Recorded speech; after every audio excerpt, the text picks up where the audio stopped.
Welcome back to the MMA Creators Podcast. You are joined by myself and Leo, and today we're chopping it up in the studio around all things content creation and MMA as always. So stick around, go on your walk with the dog, have a walk on the treadmill, chuck your headphones in, or just sit back and do some work with us in your ear and our dulcet tones.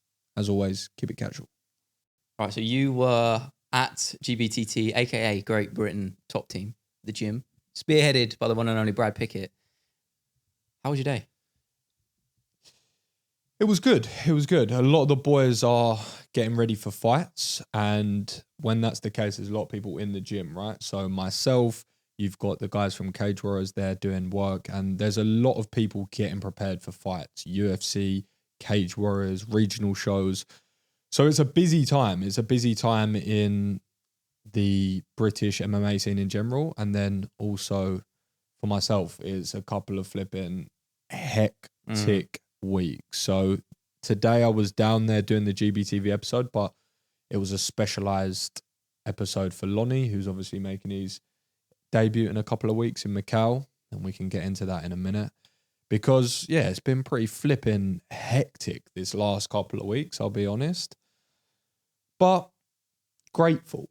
You know, I think when we both started this journey, we had different visions, different goals to a certain extent. But I know we both would have liked to be busy and to have podcasts, to have filming days, to have travel days. So for sure. I'm grateful that I think for me specifically as well, I think you're kind of at that point where that is more of your day-to-day as a normal thing. For me, it's a nice departure. It's a nice bit of variety. You know, I speak all the time about having variety to keep me sort of mentally and creatively stimulated, and doing the in-person episodes, which we are of course planning to do a lot more of, helps with that. I think it's just so much more fun when you can talk in person. It's never really the same when you're doing it over Zoom, Riverside, whatever it is. It's always better when you can just get up in a studio, even if logistically it can be a massive pain in the arse. Going back to what you said about GBTT, what was the sort of lowdown today? Because I feel like that's something that you don't necessarily get into in regards to the gym. It's something you show in your channels and your Instagram page, TikTok, and all of that. But is there anything you can sort of give as a sort of, I guess, podcast exclusive? Love a podcast exclusive.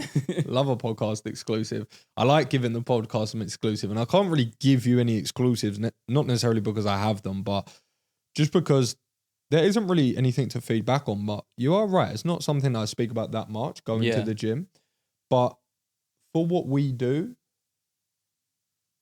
I didn't realize how important it is for me until more recently, because what you realize is you just pick up on really small details about the sport.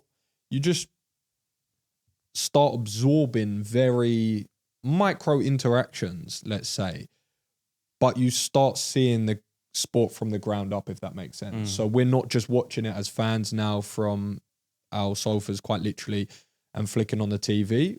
We know some people at the gym, and we listen to how they interact and their trainings and gripes that they're having day to day. Just stupid little things, nothing too crazy, but it definitely gives you a good insight into a fighter's life, and not just at the UFC level, right? Because sometimes it's quite easy to document or cover a lot of the stories at the top, but you really get a hands-on sort of feel for what it looks like being an amateur, working two jobs, having to still run your PT sessions, you know. So that's actually what I was going to say, because it's like, as like a baseline UFC fan, and I say UFC specifically because it really is got such a dominant grip on the market that people who aren't initiated into the sport, they call it UFC. So their assumption is that within MMA, UFC is the only thing. There is nothing else than that. And they don't realize how much of a privilege or how difficult it even is to even get there just to the UFC. So they don't see all of these fighters who are struggling, working multiple jobs, you know, fighting on regional scenes or amateur circuits. And it's like such a struggle. So I think when you go to the gym and you explore those relationships, whether you post them online or not, I think that's important for you. It's important for them. True. And when you're posting online, it's important for the people watching too.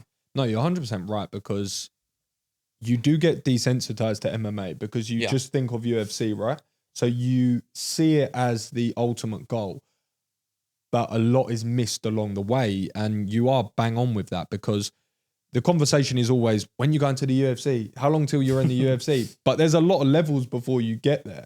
And a lot of people never even make it to those levels. And yes, the sport's not as developed as, say, football, for example, but the gap or the skill level of UFC fighters is still very elite, right? So you still have to wade through all of the processes to get there, like the regional shows, like the work in multiple jobs. So yeah, it's definitely a good insight. And then just as well, like you said there, it's obviously led by Brad.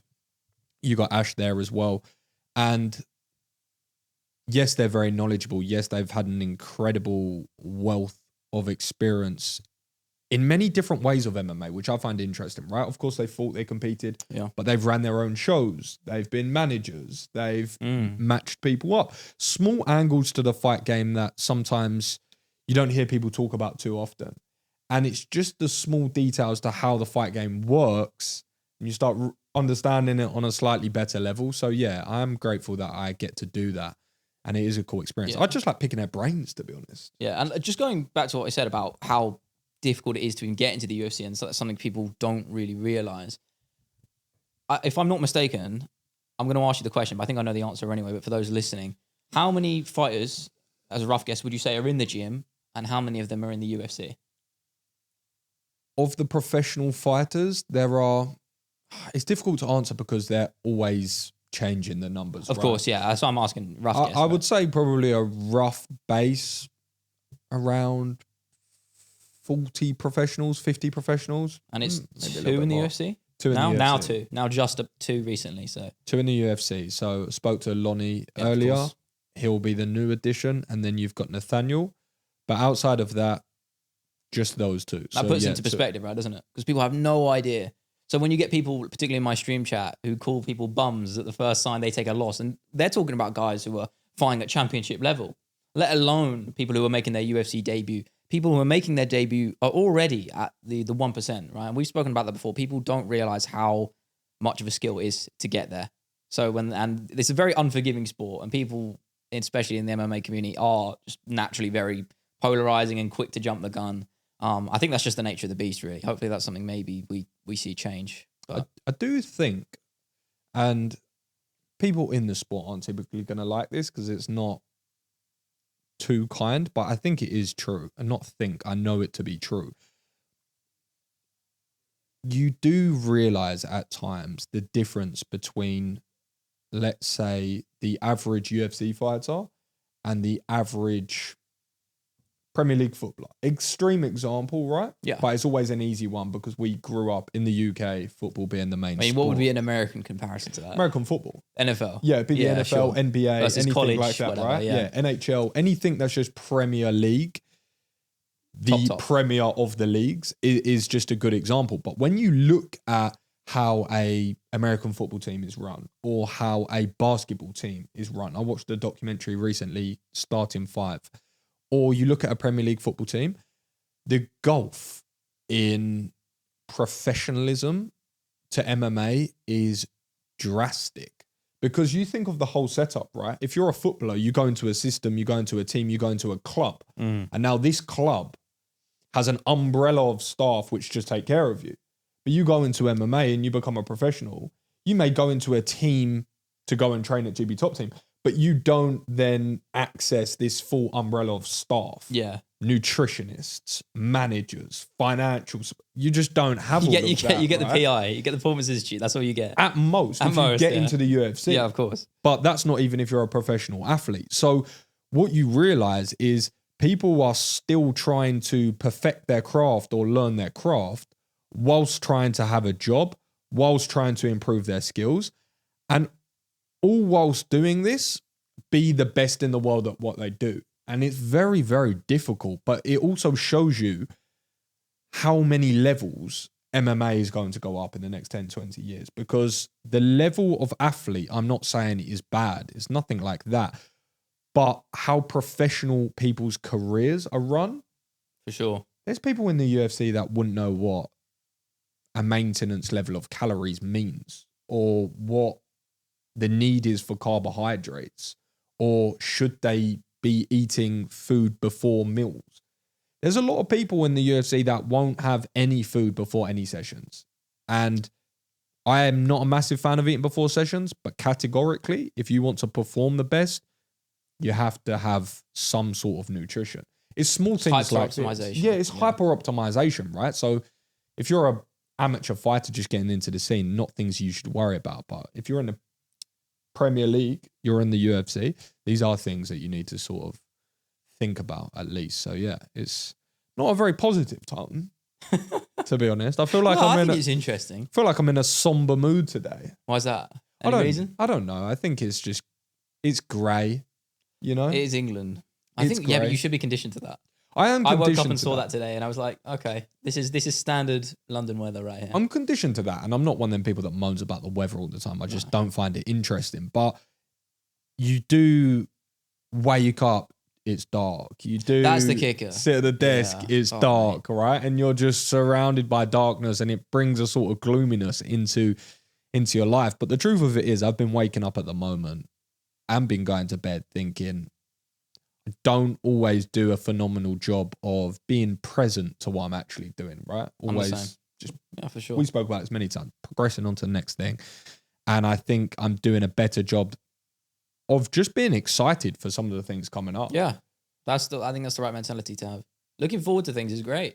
I think acknowledging the moment. Like right now, we are absolutely so present. Well, I mean, I'm hoping you are, right? Sure. Rather than tuning out. And I think that helps when you're communicating or when you're doing something like a podcast and talking to people. It's one of the few times, along with something like exercise, where you're so present in the moment, focused on the now. True.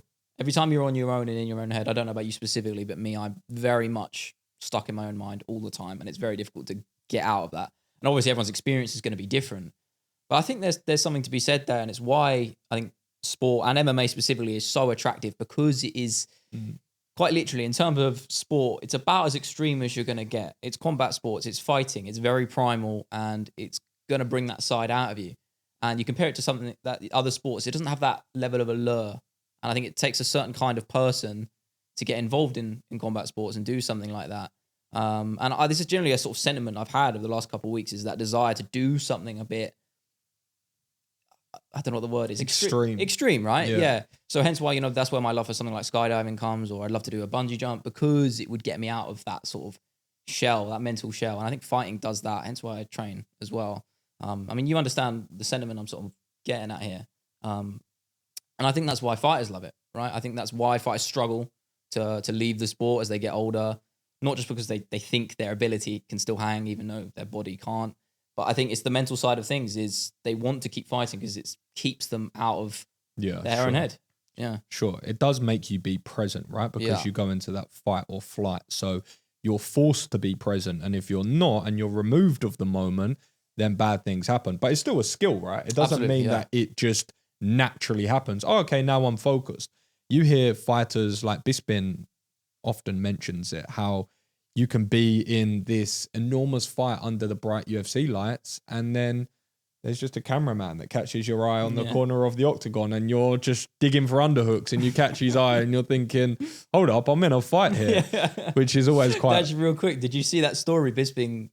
It's quite strange with him, because as much as I love him, the stories he tells, I've heard a million times over. So any time he appears on a podcast, I can't listen to it, because he describes it word for word. And when I say word for word, I mean it, because there was some bits I edited together, sort of cross-referencing different podcast clips. And he was saying pretty much word for word the exact story. But he told a new one fairly recently, probably about a month ago, about when he was fighting Chael Sonnen. And he got hit in the head so hard, he just, for a moment or two, a few seconds, he was riding a bike in a field or something like that. And I just thought it was very intriguing. I don't know, when you say that being out at the moment, I think there's one time he probably was not intentional or not. That is very much out of the moment. And that's sort of the reason why I said it, because I just spoke to Lonnie. We done a quick interview, a quick catch up, sort of a prelude before we go to the UFC event in a couple of weeks. And I said that to him. I said, is it sort of just business as usual, or is there somewhat of a theme to this camp? Obviously making your UFC debut and whatnot. And he mentioned the same thing, how he struggles to reflect on things, and he's just moving on to the next. And to be honest, I think that's the case for most ambitious people, right? Yeah. And there's a fine line. You don't want to dwell on things at all. Telling me. And you want feedback so that you can improve it. But I definitely think the last couple of weeks I've been thinking to myself, you know what? when I started this, what I said earlier, when I started this and I wanted to travel the world and go to organizations and work with different people, I look at the next couple of weeks and flying covering that. Yeah, covering all of it, right? So obviously going to, for those that don't know, I say little bit impromptu, extremely impromptu, right? I think I booked it a couple of days ago. Yeah. Few days ago. I mean, we were going to be in studio again next week. But that's, now you're off to Macau. And I was going to ask you about this. Obviously, we did speak about it on the podcast maybe a week or two ago, but you haven't been to China before.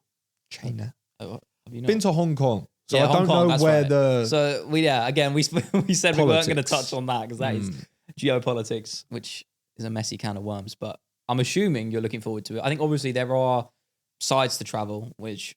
always have their downs. They're the things you don't like or you dread. But again, it comes back to what we said about being grateful. I think what an opportunity that is, right? You're covering the sport you love, doing the things you love. That's it. What's not to love? No, right? for sure. I am filled with gratitude when I think about it. And the fact that I can fly to Bangkok, stay with my family, and then work at Karate Combat as well. Obviously, of course. Yeah. We spoke to Asim, President Awesome, before on the pod, and I said to him then, I said, I really want to get to a show. And he was like, yeah, you guys should come down, but they're always here, there, and everywhere. And then when I saw they were in Bangkok a few days before, I thought, if I'm that side of the world, why not, right? It only makes sense. So be going to Bangkok, meeting up with a couple of content creators out there as well in the city. Names you can drop? Bearded Travels. Oh, yeah, that's it. Yeah, you said about the other day. Bearded Travels. I'll be meeting up with him in the city, and then also a few of the coaches from Bangkok. Nice. That will be at the event. So I think we're going to meet up, maybe have dinner, Food Fighters episode, that sort of vibe. Wow. And then it's pretty much a quick trip over to Macau from Bangkok. And then fight week begins, really. And then we get dialed in for that. Obviously, I got a message the other day from the podcast. Yes. Yeah, of course. Yeah. I know. I was like...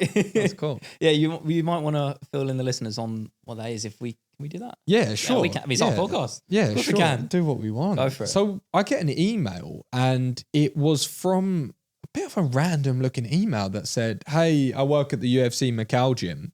We'd love to get you in to do a tour of the facilities before we open. Podcast. We can do some food content, and we can train on some pads as well and do a workout. And I thought, that sounds great. Looks a bit sketchy from the email I got. This is why I How said. sketchy did the email I notified you. Yeah, the email looks super sketchy, right? And then you messaged me and said we got a DM through the podcast chat, and then I managed to unravel it and basically find out it was pretty legit. But he also said that the gym's there if Lon wants to use it with the coaches as well. So I think we're going to do that. Nice. So Film one of the stuff there? Yeah, for sure. One of the days we're going to go, and it's just basically going to be, I'll just do my content. So I'll go have a workout with him on the pads, have some local food in Macau, which is a Portuguese Chinese fusion. Interesting. Why Portuguese? It's probably some history, right? History. Something there. I don't know. There's an answer, but just history in it. So yeah, it's a bit of an interesting mix. So there'll be things like pork chop buns. Speaking my language. Yeah, which is not a bad sort of... I'm all over that. Yeah, a little fresh baked roll and a pork chop. I'm like, yeah, that sounds pretty decent to me. And then obviously the custard tarts, right, in Portugal. Oh, I don't know if I can back that. You don't know custard tarts? Not for me. Not one of you. Is it the texture? Bit of that. Yeah, I like custard, but... Oh, you like these? No, but I... Custardinada or something they're called? I think I've had them before. You know what I mean? Not really my thing. Custard and pastries. Really? Yeah, not for me. Fair. I don't know. Well, we'll be finding out what it's like there in regards to food, because it's essentially Vegas. This is what I've learned. Yeah, it does look like it, doesn't it? I was looking at the pictures. It's called the Vegas in China, or Chinese Vegas. Better way. Vegas in China doesn't ring quite as well.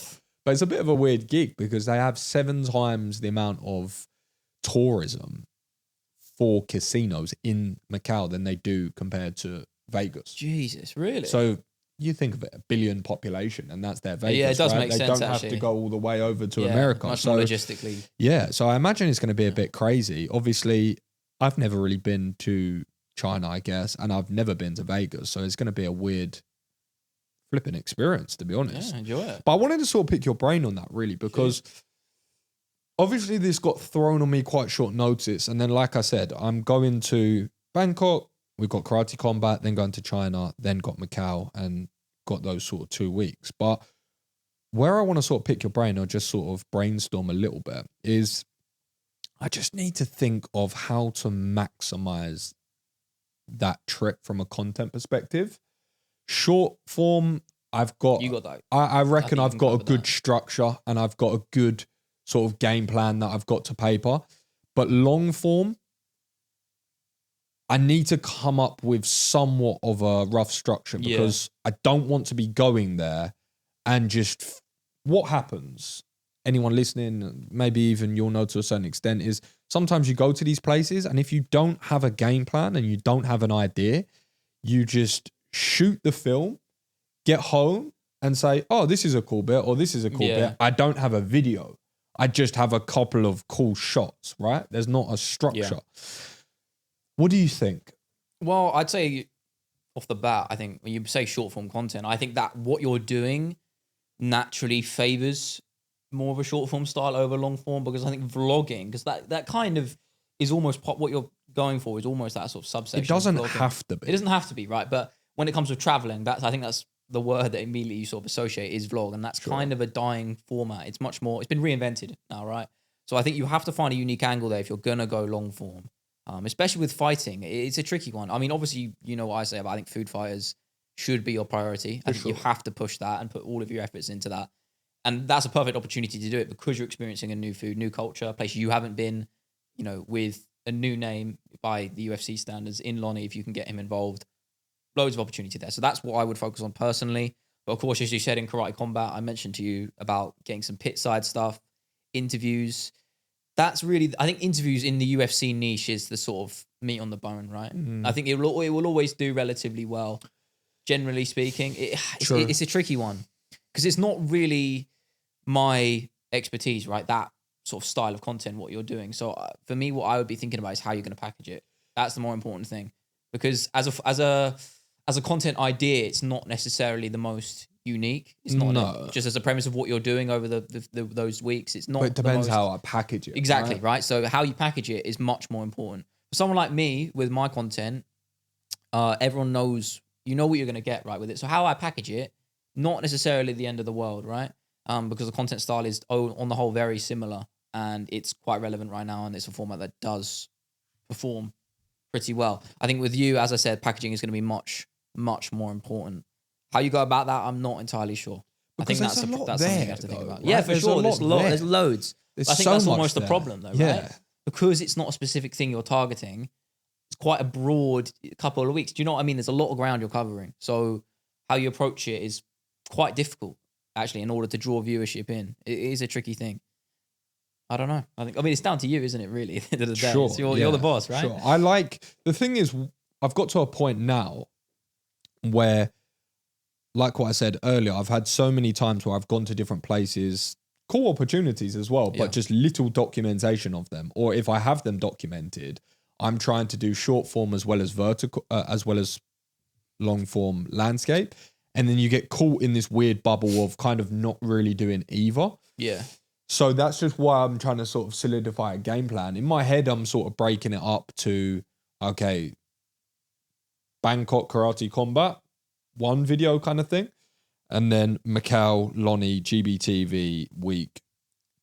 Whole different thing. I get that. I agree with separating it, but I wouldn't put it as like one video, right?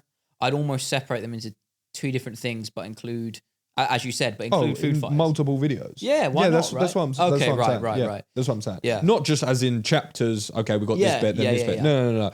Multiple videos within the one. So if I'm clearer on that, again, not sure on the packaging, but let's say video one is traveling to Thailand, to Bangkok, to Karate Combat, going to the event, showcasing that from a very broad point of view. And then Macau being the same thing, going to China, fight week with Lon, with the coaches, insight, fighter build up, all that sort of thing as a second thing. And then food fighters on the top of both of those. Food fighters all the way. For sure. I think, put most of your efforts and time into that. And big focus on production quality. 100%. That should always be With something like that, right? I know it's hard, especially when you're mobile, when you're moving, right? It's difficult to do that. If I'm here, sweet. I've got that dialed in. In fact, I will say it just because it may not come to fruition, and if it doesn't, it's not the end of the world. But potentially this weekend, I'll be recording a Food Fighters episode with Amir Al-Bazi. Oh, so nice. Possibly. He's got a lot of things on, and he will be in London. So we've spoke about it, and I'm just waiting to get his timetable back to sort of see where we can squeeze it in. But even if it doesn't come to fruition, my point is, if that's in London, I instantly hit up 3 people that I knew could work on it. Yeah, it's straight your base, away. Right? So I already got 3 super talented people on that set.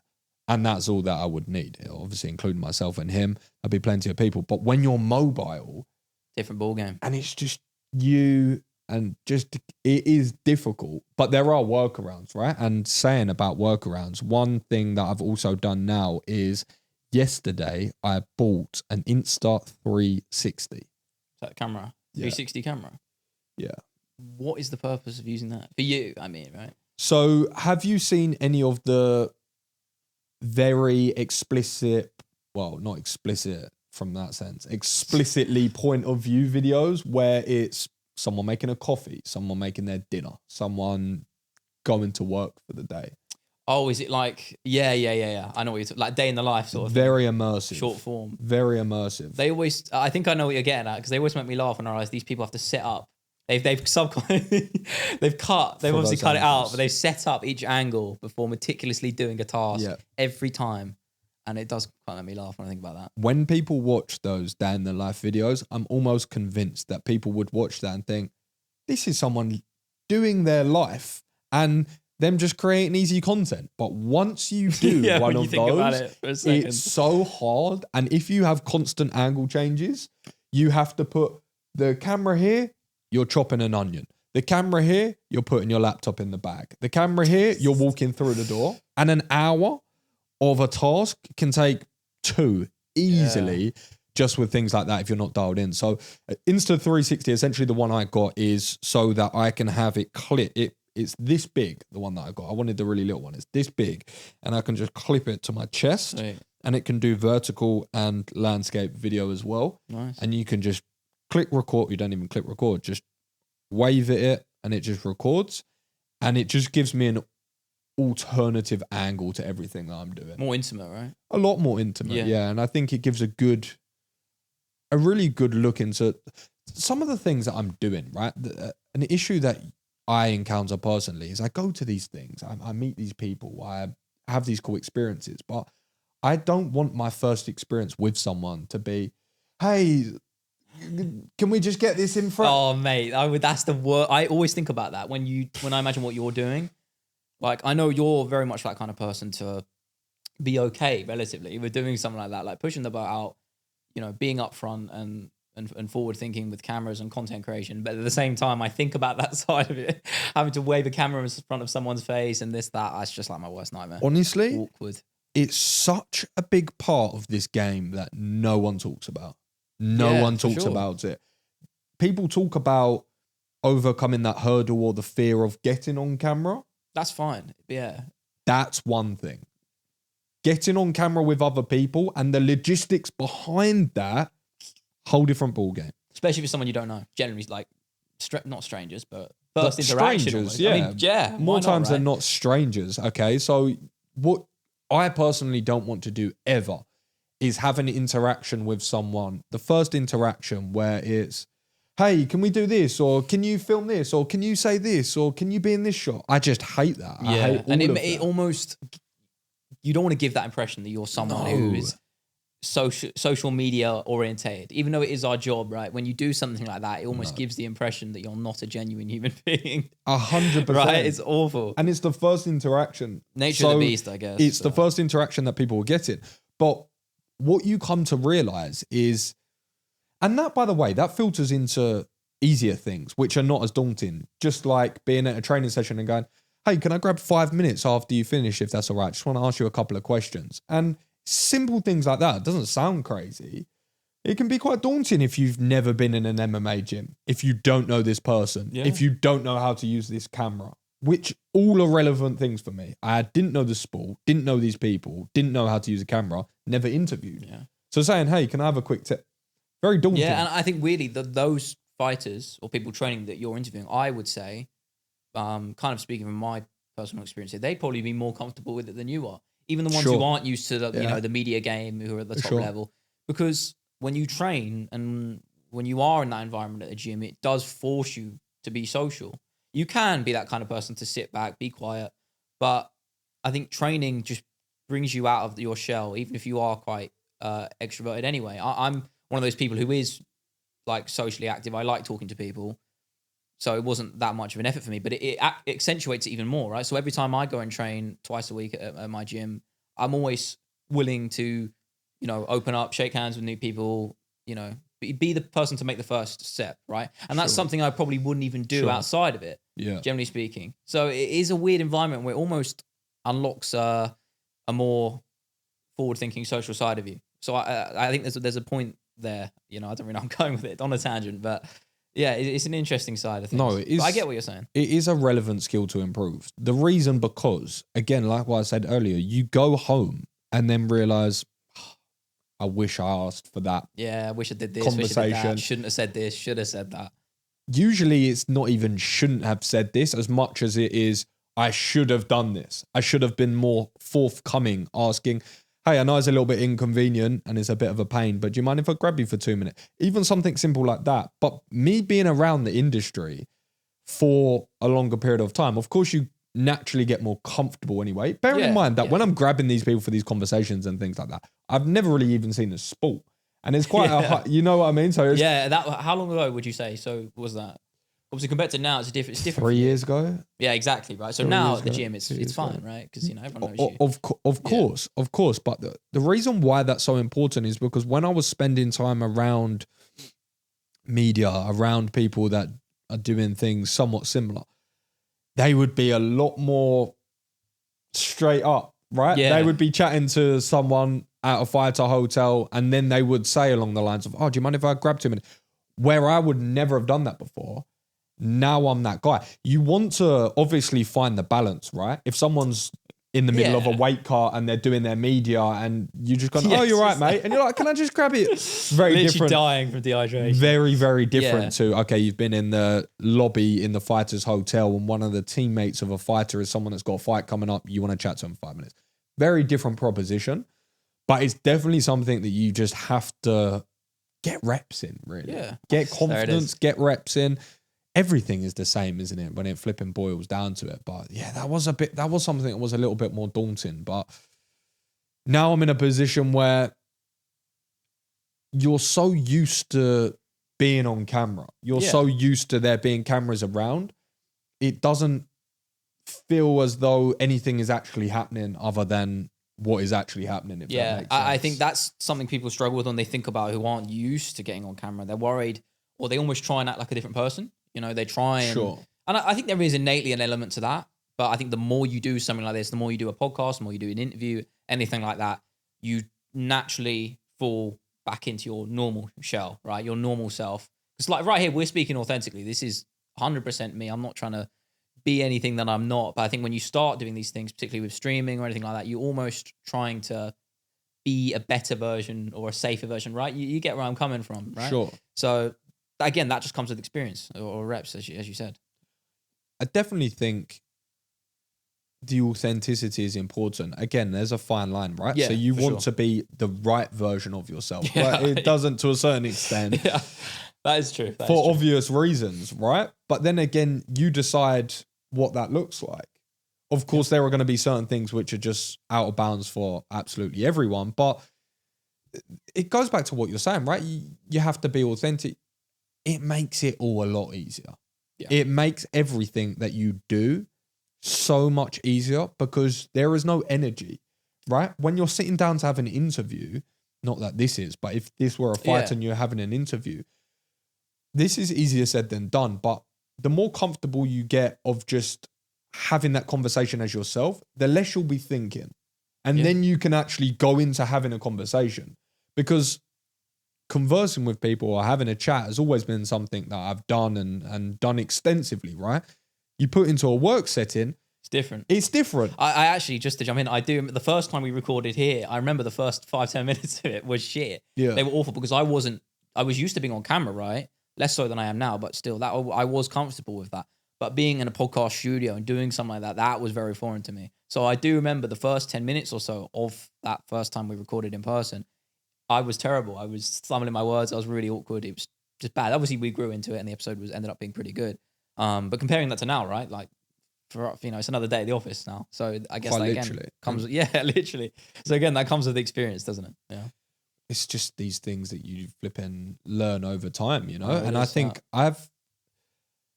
we always speak about it, but we're a million miles off where we want to be to any extent, right? We're only a couple of years in the journey, so there's a lot to do. But I get a lot. I'm sure you get questions as well. How do you do this, or how did you? I guess that's why we made the podcast, right? Yeah. And it's difficult because people sometimes message me, "Oh, I've seen that you're doing this full time.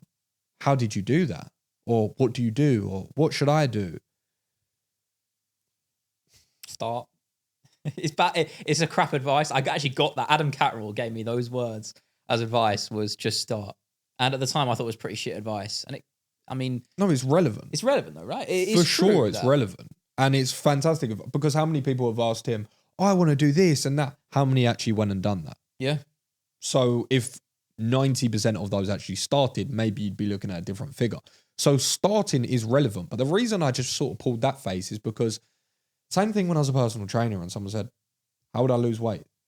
Every single person in this world has a completely unique set of circumstances. The same as we have a unique fingerprint, we have a unique life.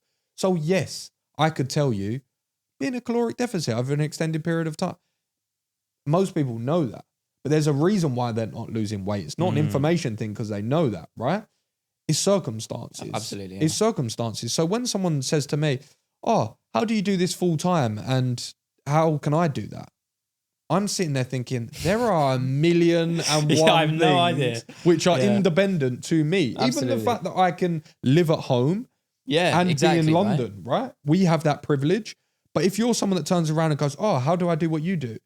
"Oh, I live in middle of Arkansas by myself and I've got 2 kids." I was just like, we're going to have very, very different conversations. So for sure. We can give you broader perspectives of things, but it's almost impossible to give tailored advice, right? Yeah. Do you get that a lot? Is that something? Yeah, I mean, we're not exactly on the same vein, but actually yesterday, someone reached out to me who was at uni, asking for doing their final year project or something, asking me for an interview. They reached out as well to me. Yeah. Really? Yeah.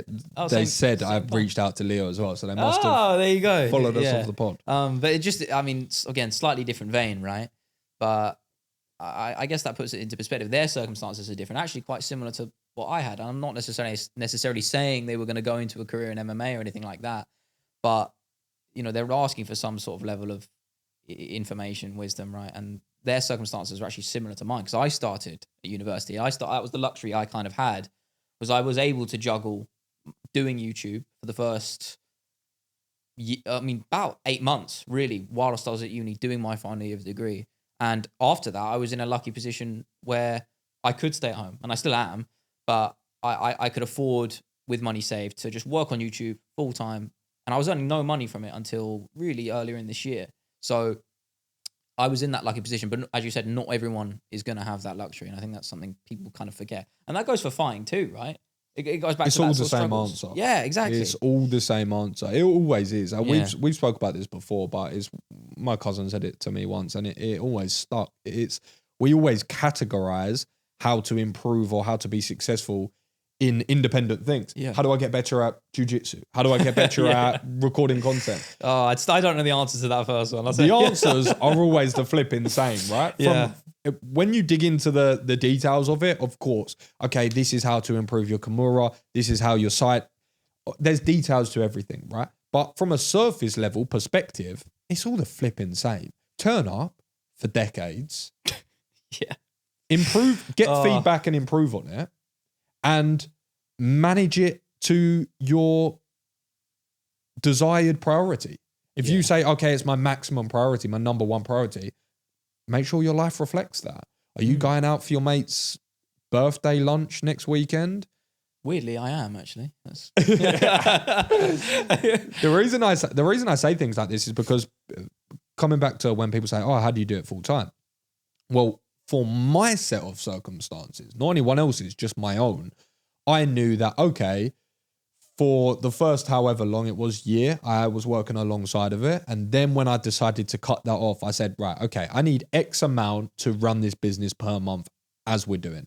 So I'm going to do a personal training session a week. If I did one personal training session a week, I could cover my costs for my outgoings, right? Yeah. And then my living costs were zero almost. Yeah. Right? So I had zero living costs, and then I knew how much I needed for my business. And then all that I really did from that moment until now is I just keep generating income for the business, reinvest in it, and now I don't spend any time anywhere else. So I don't spend time working elsewhere, PT, and doing any other work which isn't Casual's Corner. Yeah. Effectively then channel all the money that's made in any capacity straight back into the business. I have zero personal costs, not even one. I thought about it the other day and thought, oh, I get my hair cut. I wouldn't get my hair cut as frequently if I wasn't on camera. I put it through as a business cost. Like I get it cut because I'm on camera. Like when I was in lockdown, I wasn't spending that money because I didn't need to get cut. No one saw me. So I even put that through as a business expense. So outside of that, I'm relatively the same as well. Very minimal. And the truth of it is, right, we say that and people hear that and people always want to go to the extreme. But I want to do this. I want to... Certain circumstances, again, it comes back, right? For me, for you as well, you can speak for yourself. It's my number one priority. Yeah, so act like it, right? Act on that. Act like it, right? So your behavior must match it. Yeah. So I think that's where self-reflection comes in, because a lot of people say, okay, I really want to be a fighter. Okay, well, are you going to the sessions? It's like, yeah, I'm going to as many sessions as I can, but I've got work. It's like, okay, well, if you work, okay, sweet. But maybe in that hour, can you listen to a breakdown video? Can you learn about nutrition? Can you watch a video about how to improve your mobility? You know, it's like what level? And it's per person, right? That's what's really important. That's the point I was going to make. Is it's important, as we're sort of saying this, not to compare yourself to other people and look at what, like, that's something I struggle with. I've spoken about this before, even with you, right? Like I always thought, oh, you're doing way more than I am, and that might be true, right? Sometimes I'm slacking. Sometimes I could be doing more personally, and I used to compare myself to other people and stress that I wasn't doing enough. But I think staying on your own track and focusing only on what you're doing and what you could do better without looking at other numbers. Like ever since I stopped looking at other people's channels in my niche, particularly in particular people who were smaller than me, who were growing at a faster rate, that used to really stress me out because I was like, I'm not doing good enough. These people are going to lap me, right? And I was worrying about that. And I was like, what is the actual point in that? Yeah. There is not any benefit to doing that. So now the only reason I ever look at other people's channels, specifically within my niche, is because of a research purpose, homework, right? Yeah, right. So for view ideas or content creation ideas, I don't stress, I don't focus on subscriber numbers of other people anymore, because it's a losing battle. It's a battle you're never going to win. You're high, you're chasing that you're never going to really get. So it's easier said than done. Absolutely. Don't get twisted. Yeah. It's a work in progress. A lot of times we have these conversations, and maybe if anyone tunes in and hears them, we're 2 years down the line, 3 years down the line, year down the line, whatever it may be. So these are always work in progress. And like you said, it's always independent. This is the thing, right? It's always independent, because one person's priority is not going to be another person. So when someone's saying, okay, I want to be a content creator in the MMA space, okay, what level do you mean that to? What level do you mean that to? Do you mean it to, okay, I want to create a couple of videos and create a community on a smaller scale? Or do you want to create a media outlet and be an empire in the next 10 to 20 years? That's you, innit? Right? That's my vision. Yeah, right. To a certain extent. That's good. And the reason why it's important to know it to some extent, it can change. Sometimes people say, I don't know. It's like, okay, it can change. But the reason why that's important to at least understand on a basic level is, okay, I need to map my life to that. Yeah. You know? Like, am I... That's what people, I think, forget to do. And that's the difference maker. That's everything. If you want something, go and get it, right? Well, you hear it, but what does that mean?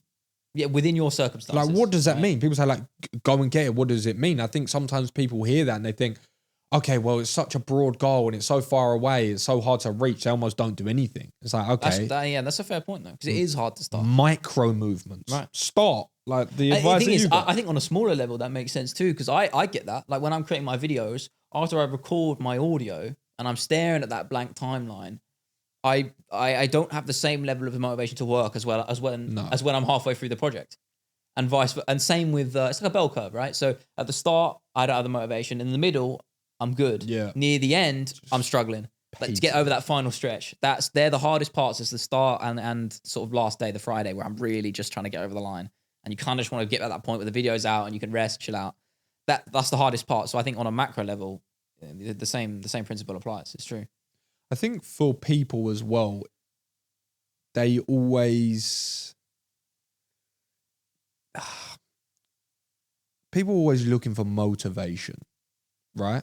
Motivation. And I heard someone say it once, I've said it before, it's the equivalent, they were American, of mental candy. And I always like that phrase because when I heard it, it made a lot of sense, right? You look for these pieces of motivation, whether it be a YouTube video or someone you've spoke to that's doing well for themselves, and you get this hit, right? You get this intense burst of motivation.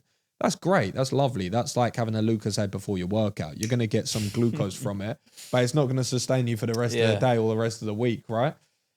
You have to be more sustainable with that. So honestly, I think so many people could benefit from reading Atomic Habits.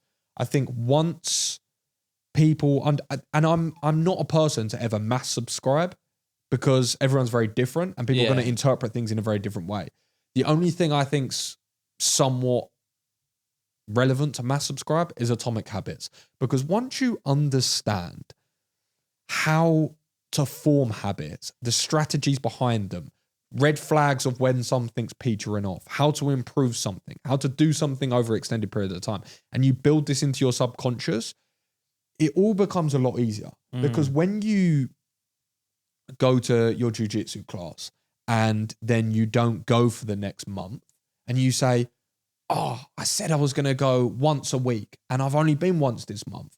The average person just has that internal debate, accepted that they've failed, never go again.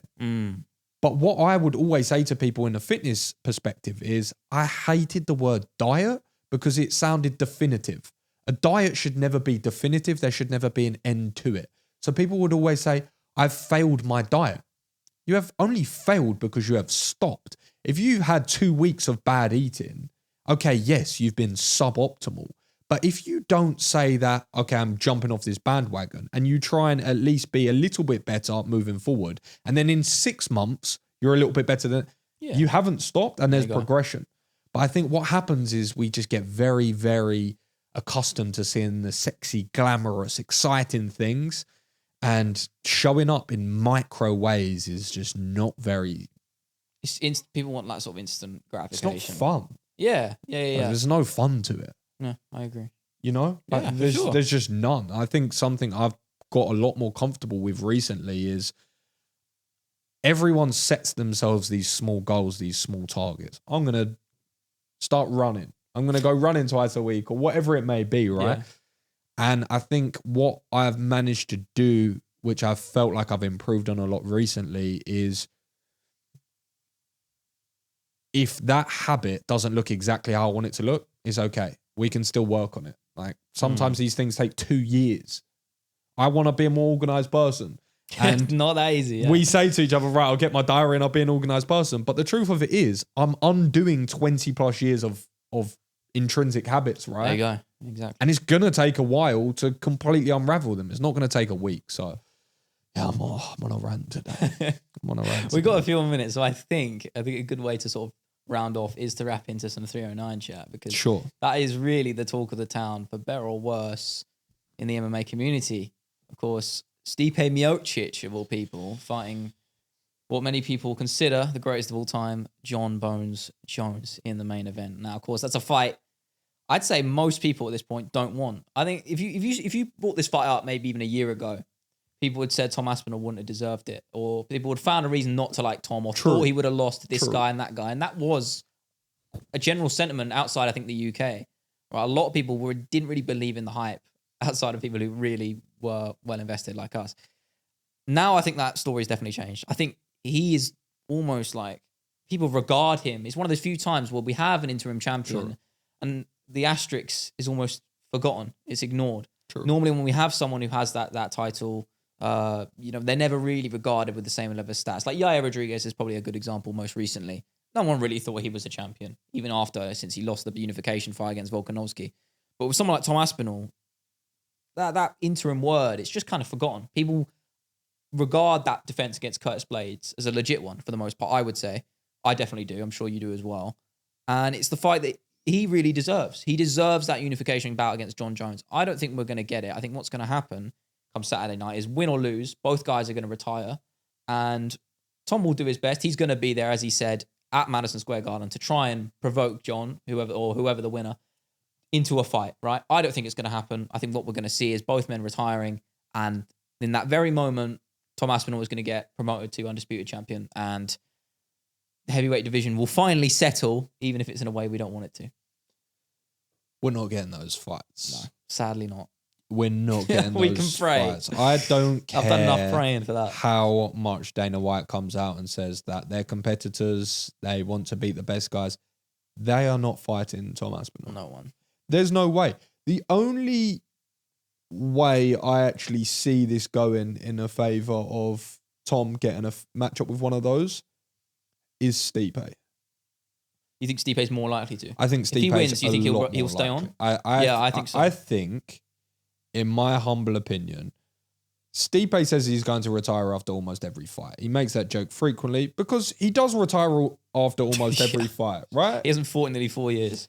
Not saying that he always goes on these hiatuses like that, but he does have fight camps, fights, leaves the sport, comes back whenever, fight camps. So it looks a little bit like retirement, right? I've seen people retire more and be less active, right? Yeah. Or vice versa. I've said that in the wrong way. But my point is, if Stipe goes out there, and let's just paint the unthinkable, it's not that unthinkable. It's not that unthinkable, is it? I was thinking about this week. It's not. It's heavyweight. We'll get into it's heavyweight. We'll get into the matchup in a second because I've got some thoughts on that. Yeah. My thoughts on the Tom fight is, if Stipe goes out there, has an impressive performance, has an unbelievable win in John Jones, greatest heavyweight of all time, no debate, just beat the best ever. Yes, he could ride off into the sunset and it would make sense. Yeah, I would prefer that. Sure. But he would then have the belt, pay-per-view points, and yes, there's money on the table right there. Why wouldn't you take it, right? They'd be sitting there saying, right, okay, we're going to give you, guessing, 5 million to go and fight Tom Aspinall in 8 months. 8 months. And you're thinking, you know what? I'm done with this job now. And I'm still a competitor. And that is a lot of money for one fight. I'm going to do one more and bounce. If it's John Jones, I don't believe he does that. I'll propose, before we just get stuck into some actual deeper diving into the fight itself, if I had to propose the question to you, hypothetically, come fight week, next week, Stipe Miocic pulls out with an injury. Do you think John Jones takes the fight? What do you think happens? I don't think... When's the last time we've seen a main event completely crumble like that? John Jones. 151. Yeah. I think it was 151, right? He's the only person to have the balls to do it. And he can now, can't he? Back then, he got into a lot of shit for it, and rightfully so, but he didn't have the same level of reputation as he does now. Now he could do it. He could do it. But he still had the balls back then. Yeah, and he definitely would now. Because that's an angle that a lot of people don't speak about it from. Oh, mate, if he does... Oh.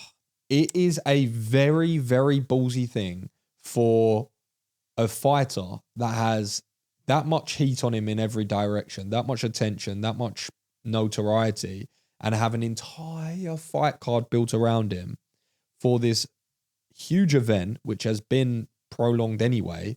And then he says, you know what? I'm not fighting him. And he would do it because he has that sort of, he has the kahunas. Because a lot of people, they'd bottle that. And even if they didn't want the fight, they'd just kind of be coerced into taking it. Yeah. But John is strong enough to sit back and say, I don't want to do it. But the backlash... Yeah, exactly. Would be so intense. Would it though? The only reason I say that is because people forget. No, it would be initially, sure, 100%. But people move on. MMA is such a fickle sport. People just, will get angry at one thing and then immediately forget 5 minutes later. It's not as fickle as it is fast paced. Yeah. That's a better way of putting it. I think they're as fickle as any fight fan, to be honest. Football would be the same if someone didn't have one team, right? They'd be the same. But it's more so just how quick fighting happens. And it's weird because you don't get one fighter turning around quick. You just get the next, you just get the next card or you get the next. It's very, very strange. So I don't think it's necessarily more fickle, but you're right because I thought about the same thing before. Will people even remember that? That would just be in the archives of a YouTube video. Right? Yeah, right? Exactly. I actually almost sort of word for word said that sort of thing is if John doesn't ever take that fight against Aspinall, I'm not entirely sure whether it'll be a sort of stain on his career, right? But then again, the scenario we're talking about here specifically of him not taking a short notice fight, that's a bit more egregious, right? I think that would be remembered a lot more harshly. A bit more, it's because it's a bit more obvious ducking, right? Why would he fight him? This is the point, isn't it? You'll say there's nothing left to prove, is it? And he's right. If Tom wasn't the interim champion, then I'd agree. But he is. And this is combat sports. There has to be a level of principle. And if you've got someone who is waiting to unify the belt, you have to give them that. I'm sorry. I think you just do. I think it's the nature of the beast. I think you have to give them that fight. I agree. But they have just enough merit to blag. I know. And that's what would happen, isn't it? They've just got enough angle to blag that this Stipe John Jones fight is the fight to make because they made it before when it did make sense to some extent. And then because of the injury... Too, though, right? Because it's been delayed again, you can't do that twice. There's no way John can pull that excuse of saying, I want to wait for Stipe again. That's not going to fly. It isn't. So you could put out and says, we'll wait until Stipe's fit and ready again. You can't do that. Not anymore. He's had that chance. He's done that. I don't think... There would only be one answer. Oh, mate. Alex Pereira... Yeah, that will happen. Unification. That's what will happen. Against Tom Aspinall at heavyweight. I don't think it'll be unification. I think, but this is what's going to happen. Both guys are going to retire, win or lose. Doesn't really matter. I think John will probably win. We'll see what happens. No disrespect to Stipe, but I think he's younger and he's John Jones, right? He'll probably win the fight. Both guys will retire. Aspinall will get promoted, just like Robert Whittaker did once upon a time. Come New Year, March, April, there was talks about Pereira taking some time off. I don't think we're going to see him fight Ankalaev. There's no interest in the UFC to make that fight. Why not move him up to heavyweight? Least interesting. Give him fight. the super fight. That first sort of early run of months in the new year, that's when they always put the big fights together. I remember they did it earlier in this year. We had an insane run of main event pay-per-views. True. Makes perfect sense. April time, Aspinall's fit and healthy. Alex Pereira's there after his long hiatus. I'd say long by his standards. 2 weeks. Yeah, long by his standards.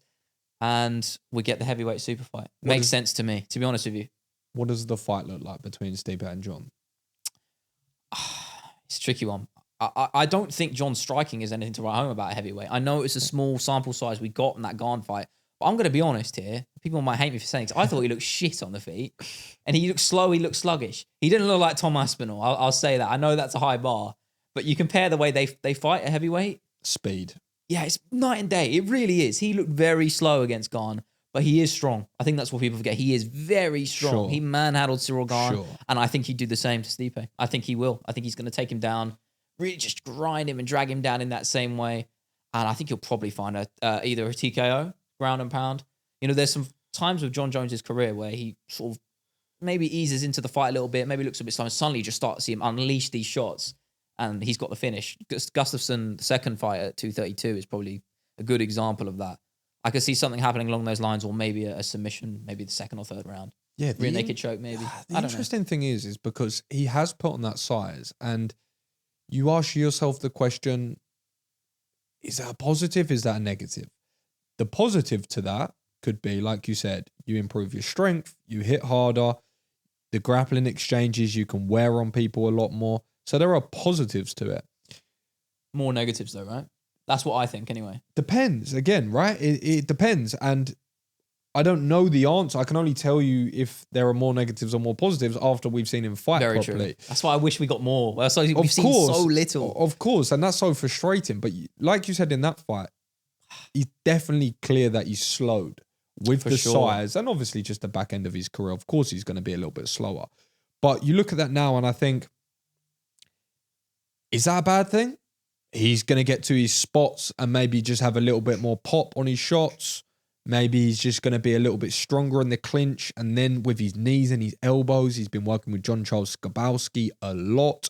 He's been working with Gordon Ryan. I mean, he's always had great elbows, but that's definitely an angle for him.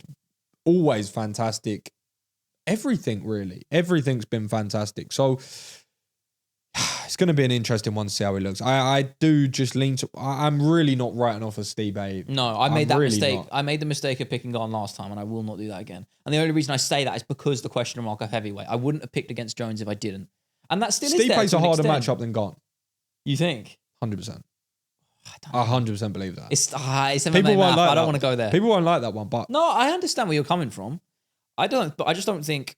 Stipe's got the better wrestling credentials, right? I think that's the point you're making, right? I can make multiple points on this. I think, as I love Ciryl Gane, by the way. Yeah. But Stipe hasn't been there. Stipe's been there. Better fundamentals. Like, I just know what I'm going to get more consistently. He hits harder than Ciryl Gane. And he wrestles better than Ciryl Gane. So, yes, he's not as elaborate. He's not as quick. But this is what I was saying to someone the other day, right? This is what I was saying to someone the other day. Because, listen, I'm not saying I think we're going to get the best Stipe we've ever seen. But what I am saying is the narrative that people are painting for him to be the worst version we've ever seen, I just don't know if it's that valid. Yes, he is coming off a knockout. That was 4 years ago. So if you're going to give yourself time to recover, repair, and be healthier without taking brain damage, it's going to be within that time. Normally I would say that wouldn't matter because most of the guys at heavyweight are super hard hitters that if you get hit, you're going to get knocked out anyway. But John Jones is the exception. Not that guy, right? Yeah, doesn't have that KO power. I don't think he's got a knockout in... When was his last knockout? With hands? Shogun? Yeah, with hands. No, I don't even know with hands. I mean, with knockout would have been DC, right? I guess Gustafsson. But that was a ground and pound finish. It wasn't like a knockout. It wasn't a heavyweight finish, right? Stipe's got a chin. Well, yeah, I was about to say he doesn't, but he fought Francis. But this is my point, right? Yeah. This is my point. People keep drawing back to this fight, and I'm kind of like, well, what are you talking about? And they're like, well, we fought Francis. I'm like, listen to the name that you are using. Yeah. Francis Ngannou. There is no one heavier. Francis Ngannou. And if you go back and actually watch that last sequence, and I'm not sitting here saying you should get everyone super excited. Stipe clips him. He clips him, right? And that's why he gets knocked out. Because he rushes back in. And you look at the sequence before that, mate, he takes some shots. He takes some shots from Francis. And it's only when he's running in and he gets caught with a perfect left hook that it eventually drops him. But I think he's got a good chin. I don't think John's going to be able to just really touch him on the feet and hurt him. Elbows, yes. On the ground, yeah. Elbows, yes. Ground and pound, yes. But Stipe's a live dog. I am favouring John, don't get me wrong. Yeah. I just think numerically it makes sense, right? But I think as we speak about all of that, just to round off, I think as we speak about all that, I think it just comes back to the point that why we're so confident in Tom Aspinall. Because they really are night and day. If you ask me if I put Aspinall against Stipe, I don't think he even lasts a minute in there. I really don't. I think he knocks Stipe out in a minute, and I think he does John in one round as well. I know you agree with me though. This is the thing. I don't. Obviously, we don't know. I don't agree with you with John Jones, but I don't disagree with you. You could be right. I think you could be wrong, but you could be right. But it's just the speed, man. It's the speed. I mean, we're talking about a guy who has the shortest average fight time in the company. Sure. That is the answer to that. Any sort of question there. And John Jones, as good as he is a human being. We saw Max Holloway look beatable, get knocked out. People before that might not have said. Sure. We spoke about this last month. We were in the studio.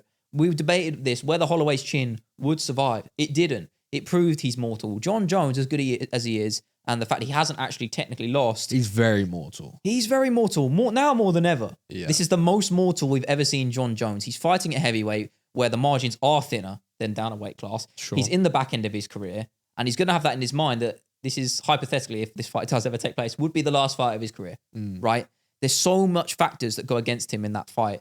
And he'd be the most beatable he's ever been. And Aspinall is in his ascendancy right now. I think Aspinall would make quick work of him. I think it'd be one of those sobering moments which remind people why MMA is so exciting, why we love it, because it's unpredictable and we see the things that we never thought would happen. He's almost broke all the rules by staying on top the entire time. Yeah. But the truth of it is, you do not stay on top entire time. It's impossible. Well, unless you leave early, right? Unless you, like Khabib did, right? If you go from start to finish, of your career, no one's bigger than MMA. And it could just be John's time, to be honest. I know we're so in depth of a fight that's not even going to happen. No, it could be John's time to potentially lose. And the last thing I'll sort of say on the Tom Aspinall fight is, whenever someone says, I think John Jones beats Tom Aspinall, cool, that's an opinion. I have my opinion, you have yours. Neither of us are correct because there isn't a correct. But my follow-up to you, tell me how. And I'm not saying you can't. I would just like to know how. True. What's the game If we're going off of logic, Aspinall has more paths to victory. He does.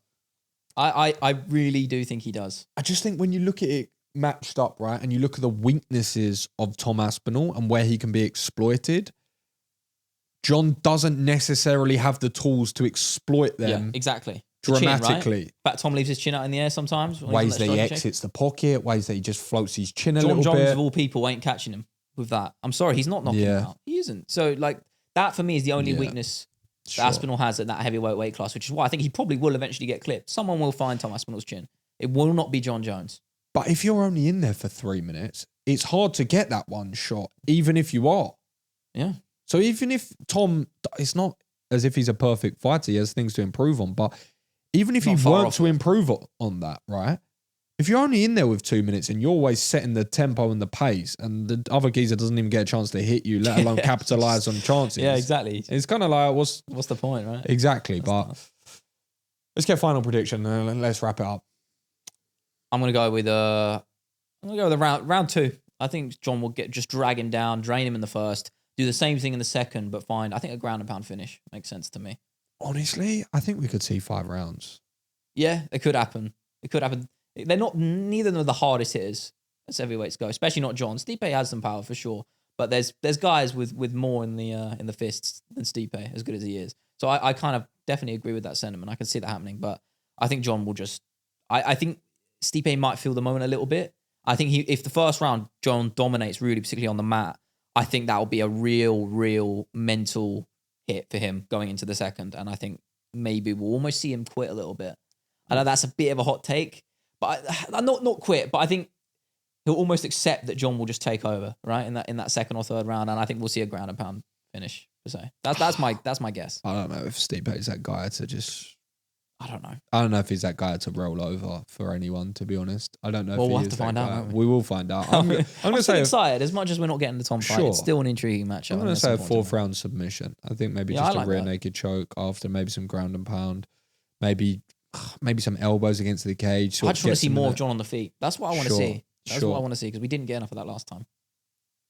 I think that's a good place to wrap up, round up. Yeah. This has been the MMA Creators Podcast. I keep forgetting the episode number. We're in the 70s somewhere.